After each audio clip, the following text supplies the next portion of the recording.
문장 성분의 종류와 특성에 대해 알아봅시다. 19년 9월 모평에 이런 문제가 나왔습니다. 적절하지 않은 것 찾아라 하는 문제였는데 보기의 기억 문장을 설명을 하는 1번 선택지 보면 이게 잘못된 답이었습니다. 공간을 의미하는 그 지역은 공간을 나타내는 말이 맞고요. 주격조사에서가 붙었다라고 설명했는데 주격조사가 아니었죠. 부사격 조사였습니다. 어디에에서 에게 이런 것들은 다 부사어죠. 그러니까 부사어 역할을 하는 말에서 에서가 붙었으니까 부사격 조사였습니다. 결국 이 문제를 통해 여러분들께 말하고 싶은 것은 문장을 보고요. 문장에서 문장 성분을 여러분들이 분석해낼 수 있어야 된다. 그래야 이런 문제를 풀 수 있다라는 겁니다. 문제에서 문장 성분의 종류와 특성을 설명해 주진 않기 때문이거든요. 자세한 건 조금 이따 보도록 하고 일단 이 표부터 보시면 주성분이 있습니다. 주성분. 성분 중에서 주된 것, 중심되는 것을 의미하겠죠. 다음 부속 성분이 있습니다. 부속되는 것, 부차적인 것, 보조적인 것 이렇게 이해하시면 되겠죠. 주성분 봤고요. 그 다음에 부속 성분 봤습니다. 그리고 얘네들에도 속하지 못한 거 자기 나름 마이웨이를 가는 독립 성분도 있습니다. 요 세 개 일단 기억하세요. 주성분, 부속 성분, 독립 성분. 이 주성분에 있는 이런 것들은 좀 이따 살펴보겠지만 문장 내에서 중심된 역할을 하는 거 대부분은 없으면 안 되는 그런 성분들이 되고 부속 성분이라고 하는 건 요 두 가지가 있는데 요거는 부차적인 거예요. 그러니까 꾸며주는 말이 보통입니다. 독립 성분은 독립어라고 한 게 하나 있는데 얘는 마이웨이 자기 혼자 가는 자기 갈 길 가는 그런 애들이 됩니다. 일단 주성분, 부속 성분, 독립 성분 요 말부터 익숙해지시고요. 다음 구와 절에 대해서도 좀 아셔야 됩니다. 먼저 구라고 하는 것은 둘 이상의 어절 이거는 띄어쓰기 단위로 보시면 됩니다. 이 모여서 하나의 단어와 동등한 기능을 하는 말이다. 여러 단어들 띄어쓰기 여러 어절이 모였는데 그걸 하나로 뭉칠 수 있다 이 말입니다. 하나의 단어처럼 기능하는 것 구. 두 번째는 이제 절입니다. 절은 주어와 서술어를 갖춘 의미단위이다. 근데 요 절이라고 하는 건 문장이라 안 하고 절이라고 하는 건 더 큰 문장의 일부를 이루기 때문에 절이라고 부르는 겁니다. 그래서 이 절이라는 거는 이제 이렇게 주어가 있고요. 그리고 서술어가 있는데 이 주어와 서술어가 예를 들어 뒤에 가가 붙었고 뭐 했다라고 한다면 이게 이제 이게 절이 되는 거죠. 이렇게 좀 이건 이제 그럼 안긴 문장이 되는 겁니다. 이런 식으로 이제 그 문장의 이제 구조에 대해서도 이해하려면 구와 절에 대해서 잘 기억하셔야 됩니다. 여튼 여러 개가 모여서 하나가 되는 건데 차이는 구는 주어 서술어의 관계가 없어요. 여러 단어가 모여서 된 것이고 절은 주어 서술어 관계를 가진 겁니다. 그 차이 기억하시길 바랍니다. 이제 자세하게 주성분의 주어부터 하나씩 살펴보러 갑시다. 이제 서술어 공부하러 가봅시다. 서술어 다 알 것 같죠? 네, 알겠지만 한 번 더 정리해 봅시다. 주어와 이렇게 연결되어 있습니다. 아까 우리 주어는 서술어, 동작 상태 성질의 주체, 주인공이다라고 했죠. 이걸 뒤집으면 됩니다. 서술어는 주어의 동작 상태 성질을 나타내는 기능을 하는 것 그런 문장 성분이다 이렇게 하시면 되겠습니다. 기억하셔야 될 건 주어가 있으면요 반드시 동작, 상태, 성질을 나타내는 서술어가 있습니다. 가끔 생략되는 경우가 있지만 이유가 분명히 있고요. 그래서 동작, 상태, 성질 이게 서술되는 부분입니다. 자, 이런 서술어는 일반적으로 사과가 맛있다, 그가 걸어간다 할 때 맛있다, 걸어간다 하는 식으로 나타나면 아무런 문제가 없습니다.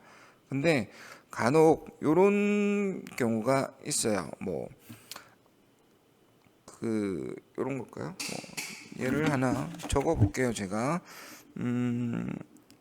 철수는 아들이 2명이 있다. 자, 이 문장 서술어는 어디서부터 어디까지입니까? 일단 서술어를 찾으려면 해당하는 주어스러운 걸 먼저 찾아야겠죠. 맨 앞에 철수가 있으니까 철수가 주어입니다. 여러 개니까 일단 주어 1 이렇게 해놓을게요. 철수는 서술어는요 여기서부터 여기까지입니다. 아들이 2명이 있다. 여기까지가 서술어입니다. 서술어 1이고요. 이 서술어 1은 색깔을 좀 바꾸겠습니다. 아들이라고 하는 주어가 또 있죠. 이 주어 2에 해당하는 서술어는 여기서부터 여기까지입니다. 2명이 있다. 요게 주어 2에 호응하는 대응하는 서술어고요.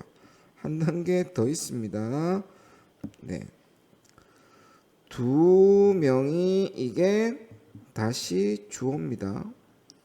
그러면 이 주어에 해당하는 서술어는 있다. 얘가 주어 3에 해당하는 또한 서술어입니다. 그래서 이게 복잡하게 나타날 수 있어요. 언제? 이렇게 절로 들어가 있을 때. 절로 여기서부터 여기까지가 전부 다 이제 절로서 서술어의 역할을 하죠. 서술절이라고 하면 되는 걸 이런 서술절로 나타났을 때 많이 힘들어요.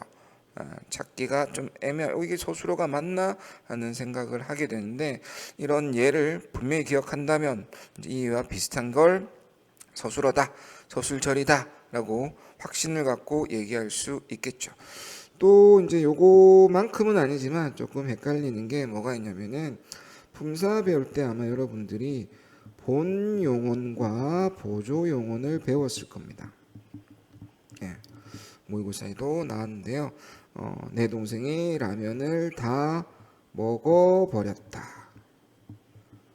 그래서 먹다는 본 용언이고 버렸다는 보조 용언이죠. 자, 그러면 내 동생이 라면을 다 먹어버렸다 라는 문장에서 서술어는 무엇입니까? 본 용언과 보조 용언을 다 합친 이 부분이 서술어가 되거든요. 둘 다 합쳐야 본 용언, 보조 용언 합해서 하나의 서술어다라고 얘기한다는 거 또 따로 기억할 필요가 있을 겁니다. 또 헷갈리는 거는 이제 요게 시험 문제도 많이 나오죠. 절로 이제 나타나는 것 중에 서술절로 나타나는 것 말고 관형절이라든지 명사절이라든지 이렇게 이제 나타났을 경우는 좀 여러분들도 힘들어합니다. 그래서 안긴 문장의 형태로 나타났을 때도 좀 어려워합니다. 요거는 문장의 구조에서 좀 더 살펴보도록 할게요. 정리하면 서술어는 이게 제일 중요합니다. 서술어는 주어의 동작, 상태, 성질을 나타내는 것이다. 그래서 주어를 찾으셔야 서술어도 찾을 수 있습니다. 됐습니까? 또는 거꾸로 가면 동작, 상태, 성질을 나타내면 그건 서술어고요. 그 서술어에 대응하는 주어가 분명히 있다. 이렇게도 생각하시면 좋겠습니다. 서술어의 기본 개념을 설명드렸고요. 자주 묻는 게 서술어의 자릿수죠. 자릿수에 대한 연습 곧 해보겠습니다. 자, 이제 우리 자주 괴롭히고 있죠. 서술어의 자릿수 보겠습니다. 서술어의 자릿수는 서술어가 필수적으로 요구하는 문장 성분의 개수이다. 자기 빼고입니다. 자기 빼고. 간단하게 보면 우리는 학생이다. 첫 번째 문장. 학생이다가 서술어죠. 이다라는 서술격 조사가 붙은 겁니다. 그래서 학생이 명사지만 학생이다는 서술어입니다. 자, 그래서 이 학생이다라는 서술어는 어떤 문장 성분을 꼭 필요로 하는가? 주어만 있으면 되는 거죠. 우리는 요거만 있으면 완벽한 문장이 됩니다.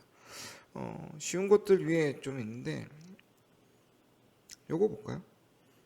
요게 반지가 언니에게 어울린다. 서술어는 어울린다. 상태니까요. 네.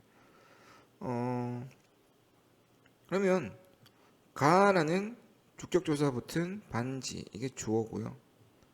누구누구에게 부사어잖아요. 그죠? 네.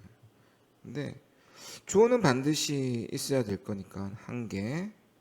그다음에 부사어는 꼭 필요합니까? 어울리다라는 말을 생각해 보면 반지가 어울린다. 괜찮지만 아마 맥락에 상황적으로 보면 누구누구에게가 반드시 있었을 겁니다. 부사가 꼭 있어야 되는 거죠. 언니에게가 빠지면 반지가 어울린다 하면은 완전한 문장은 아닌 겁니다. 그래서 주어 있어야 되고요. 부사어 있어야 되고요. 그래서 두 자리 서술어다. 이렇게 할 수 있습니다. 그 다음 거 볼게요. 깁니다.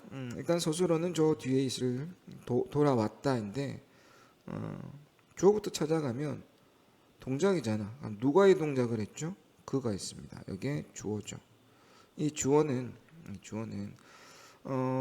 무엇으로라는 것만 있으면 되겠어요. 주어는 무엇으로 그 자신으로 돌아왔다. 완벽한 문장이죠. 요 사이에 있는 건 뭐냐? 꾸미는 말이죠. 없어도 되는 거야. 그래서 주어 있어야 되고 부사어 있어야 되고 그래서 두 자리 서술어 이렇게 정리됩니다. 다음 요건 유명한 거죠. 주다 같은 경우는 주어 있어야 되고요. 목적어 있어야 되고요. 부사어 누구누구에게 라는 말이 있어야 되죠. 그래서 세 자리 서술어다. 그 다음 거 한번 볼까요? 작품의 제목을 달다. 중요하니까 빨간색으로. 빨간색. 예. 달다라고 하는 서술어는 앞에 두 개밖에 없어. 그지? 작품의 제목을. 그래서 이거 두 자리일 거야 하면 큰일 나죠. 다 보면 알겠지만 세 자리입니다. 뭡니까 이거? 주어가 앞에 생략되어 있죠. 서술어는 무조건 주어가 있어야 됩니다. 물론 주어도 무조건 서술어가 있어야 되고 그래서 주어 하나 어디에 라고 하는 부사어 하나 제목을 이라는 목적어 하나 해서 세 개가 필요한 세 자리 서술어입니다. 느낌적인 느낌인데 19년 작년에는 모양이 비슷한데 속이 다른, 의미가 다른 이런 것들이 문제가 많이 나왔어요. 그래서 겉으로 보기에 착각할 만한 것들이 이제 많이 나왔는데 지울게요. 뭐 중요한 게 아니니까 느낌적인 느낌이니까.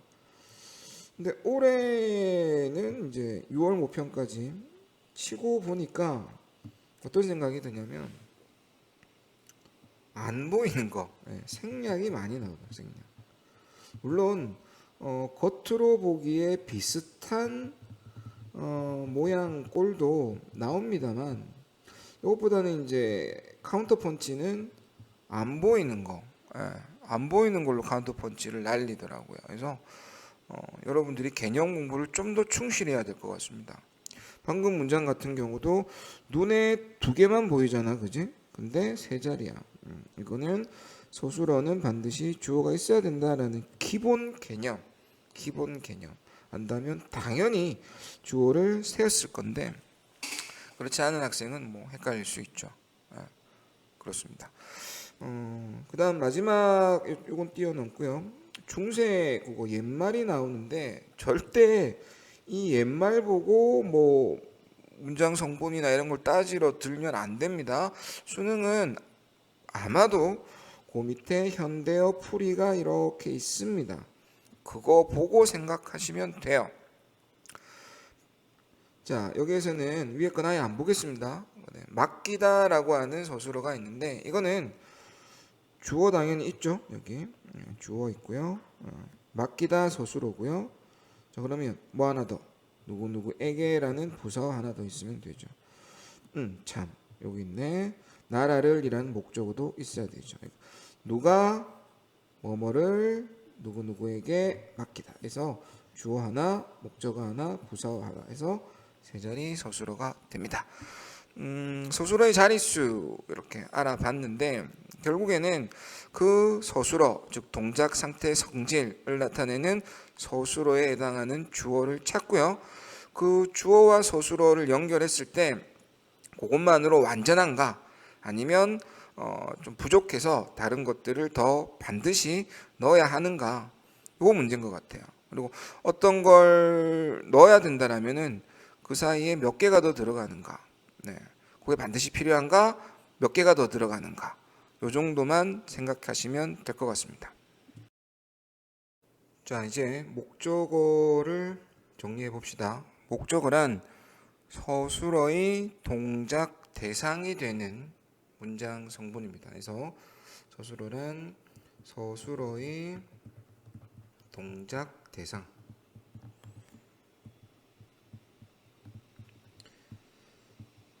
문장 성분이다. 동작 대상. 예. 그러니까 이 대상을 나타내기 위해서 뭐뭐을 이라는 목적격 조사를 붙였습니다. 근데 요 주의해야 될 건 이 목적격 조사가 생략될 수 있다는 거죠. 예, 목적격 조사가 생략이 가능하다. 우리말의 조사는 생략 가능합니다. 어디든. 그 다음에 어떤 안개 문장의 형태 절 뒤에 을이 왔을 때 조금 애매할 수 있어요. 그런 예도 하나 기억해 두면 좋을 것 같아. 절 뒤에 을이 오면 그건 목적절이 되는 거죠. 그래서 그렇게 이제 절 뒤에 을이 올 수도 있다라는 것 기억하시고요.